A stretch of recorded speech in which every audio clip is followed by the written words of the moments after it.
Hello everybody. It's not every day that you see 5 or 6 pre-production Corvettes on a desert road in Arizona. So let me share a little bit of the background. My name's George Kenner. I'm a real estate broker doing most of my business in San Diego, but I own a home in Yuma, Arizona also. I was over here doing some work. I have a little video editing studio here. I do a lot of video for my clients. And I do some podcasts, and the wall behind me over here, it needed some help. So I went to Hobby Lobby to get some kind of applique, put on the wall, just jazz it up a little bit.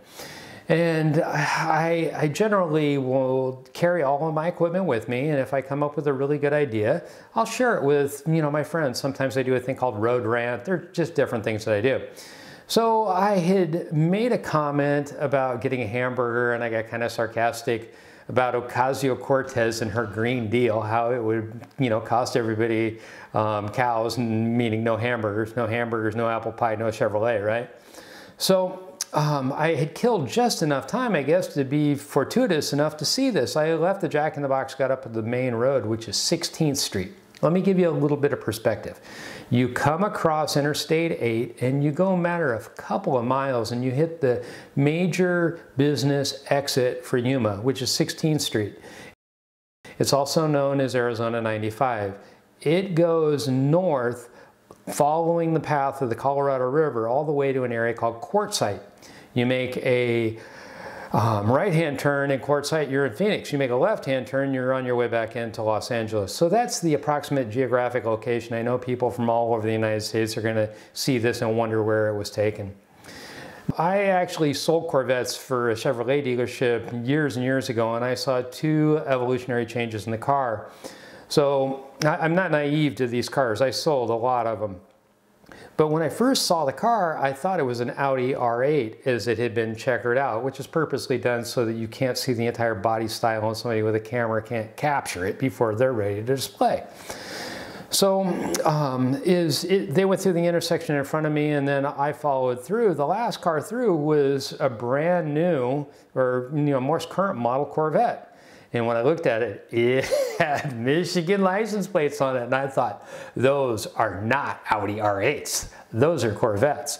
Out came the iPhone, and I got this footage as best I could. Now, before I go any further, let me share that each one of the guys in the cars that I was able to see all looked at me and smiled. There was no taking your clipboard and putting it up to the window or trying to be rude. They were just all nice. Chevrolet enthusiasts, Corvette enthusiasts, and General Motors enthusiasts, they should be proud. These guys are really happy to be doing what they're doing. That says a lot for the car and the company.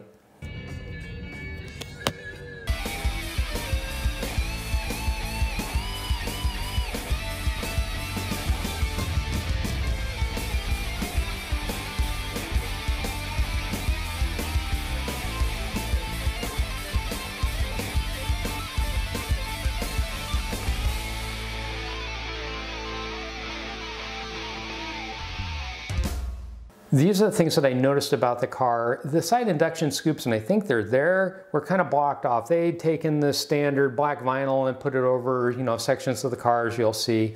The front end of the car, based upon the aerodynamics and the way the material was buffeting, I don't know that you'd be able to see this. It really kind of looked like a Cadillac sculpted tight front end with the, with the hard angles. The top of the car really looked a little bit more sloped, and about an inch and a half lower than the Corvette that was behind us. When I saw them go through the intersection, they did look like they were a lower car. The tail light covers, as they had been cut out, and I got to see them hit the tail lights once, they really looked like they were very similar to the pattern of the older Corvette. The exhaust at the back, where they come out in 4 underneath the license plates, those have been moved out to the sides in 2 holes with 4 tips. That's what I could see. One of my best friends, he actually works for the federal government over in San Diego. He's a big Corvette enthusiast. He's interrupted me 4 times with telephone calls, texts, and a Skype trying to get this footage. I was in a car a little bit taller than the Corvette, but I didn't have an angle as though I was in a truck and looking down. These are the things I noticed about the interior. The steering wheel is more of an oval shape like a race car, where it's flat at the top and the bottom, and it probably has a tighter turning radius or not as many turns. It would give you more room to move inside the car. Also, in one of the cars, or a couple of the cars, they had some kind of panel, and when I say panel, a piece of vinyl, something that was hiding the area of the center panel. They must have something going on in that center panel, something maybe like a Tesla display screen or something, but it was entirely covered in a couple of the cars. And in the one car that didn't have that panel deployed, I couldn't see anything other than just basically a flat angle. But in the others, you could clearly tell they had taken a material kind of like a dash cover and folded it over the top of that display panel. So you Corvette enthusiasts may be able to expect that these cars, because all of them were basically the same, are going to have something special in that area. That would be my indication or my feeling based upon my experience in the car industry.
I wish you all the best, and go buy one of these cars. It's good for the economy.